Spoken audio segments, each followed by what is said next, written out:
तो नहीं, उस पूजा का कोई महत्व नहीं। असुर भी आराधना करते थे, राक्षस भी आराधना, राक्षसों ने भी तपस्या की, लेकिन जगत का अमंगल किया।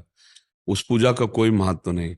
जो पूजा श्री विग्रह की अर्चना वंदना की जाए और बाहर राग द्वेष किया जाए अन्य शरीरधारियों से, वो पूजा ऐसी हो जाती है जैसे राख में किया हुआ हवन भगवान कपिल देव जी माता देवहूति से कहते हैं। इसलिए सच्ची पूजा का स्वरूप यह है कि आप भले आरती पूजा ना करें, लेकिन किसी से द्रोह ना करें, किसी की हिंसा न करें, किसी को कष्ट न दें। नहीं, अब पूजा भी करते हैं, शराब भी पीते हैं, मांस भी खाते हैं, बेविचार भी करते हैं, वो क्या पूजा है? वो नाटक है, वो कोई पूजा है? पूजा का मतलब है सत आचरण करना, सद विचार करना, सद भाव रखना। सद्भाव नहीं, सद विचार नहीं, सद आचरण नहीं, असद आचरण, असद विचार, असद क्रिया, वो क्या पूजा है? पूजा करने वाले तो बहुत देखे गए जो आसुरी प्रवृत्ति के आचरणों से युक्त थे, उसे क्या लाभ क्या हुआ?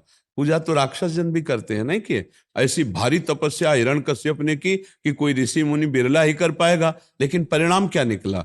वो पूरे जगत के साधु महात्मा और जो धर्मात्मा जन थे उनको कष्ट देने की सोची तो फाड़ के फेंक दिया भगवान ने। सारे वरदान उसके मिथ्या हो गए कि नहीं हो गए? हाँ, तपस्या तो औरों ने भी बहुत की। सुंद सुंद कितने बड़े बड़े राक्षस थे जो तपस्या की, लेकिन जगत अमंगल किया। साधुता, भक्ति, भगवत भजन इस बात का है कि परहित सरिस धर्म नहीं भाई। दूसरों को सुख दिया जाए, हमारा व्यवहार, हमारा आचरण पवित्र हो, तब तो भक्ति मानी गई। 1 घंटा ठाकुर जी के सामने तुम बैठकर भक्ति का नाटक किए और बाहर निकलकर छल कपट व्यवहार किए, कुछ नहीं होने वाला, कुछ नहीं हो। जो मूर्ति में ठाकुर विराजमान है वही चैतन्य सब शरीरों में विराजमान है। अगर सब शरीरों वाले ठाकुर जी से आप अभद्र व्यवहार करते हैं, छल कपट करते हैं, तो मूर्ति में ठाकुर जी प्रसन्न होने वाले नहीं, पक्का समझ लीजिए। ये पक्की हमारी बात मान लीजिएगा। जो पूजा पाठ वगैरह कर रहा है और जो वो पाप कर्म कर रहा है, पाप कर्म से उसको उसकी सजा मिलेगी, और जो पूजा पाठ कर रहा है उसका जो वो पूजा पाठ मानी ही नहीं जाएगी। पाप कर्म की सजा तो होगी, पूजा पाठ मानी ही नहीं जाएगी, क्योंकि भाव से पूजा पाठ होती है। वह धर्माचरण छल कपट करने वाले के अंदर भाव ही नहीं है। भगवान का भोग कैसे लग जाएगा? कैसे माना जाएगा कि ठाकुर जी की पूजा हुई? भाव का भूखा हूं मैं और भाव ही एक सार है, भाव से मुझको भजे तो भव से बेड़ा पार है।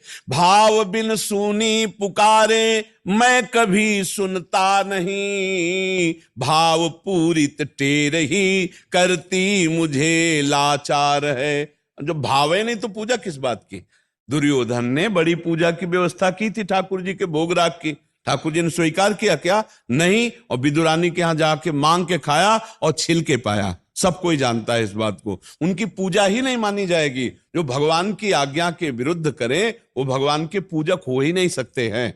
हाँ, थोड़ा जो शुभ कर्म कर रहे हैं तो उसका फल भोगना पड़ेगा, पाप का अलग कर्म। अगर भगवान की पूजा बन जाए तो पाप और पुण्य दोनों का नाश होकर वो महामंगल में भगवान की प्राप्ति का अधिकारी हो जाता है। भगवान की सेवा पूजा कोई साधारण बात थोड़ी, लेकिन ऐसे सेवा पूजा नहीं होती। पापाचरण करने वाला पुरुष अगर वो दूसरों के प्रति छल कपट हिंसा का व्यवहार करता है और घर में ठाकुर विराजमान या मंदिर में जाके भोग लगाता है, फूल बंगला बनवाता है, तो हमारे ठाकुर जी स्वीकार नहीं करते। ध्यान रखना, सच्चाई से दूसरों को हित करते हुए, मंगल करते हुए अगर एक चुल्लू जल भी दे दो, पत्रम पुष्पम फलम तोयम, ये में भक्ता प्रेक्षति, मेरे ठाकुर जी प्रसन्न हो जाते हैं। आजकल यही तो लोगों को भ्रम है। भगवान को अर्पित कर देंगे तो हमारा रुपया भी पवित्र हो जाएगा, हम भी पवित्र हो जाएंगे।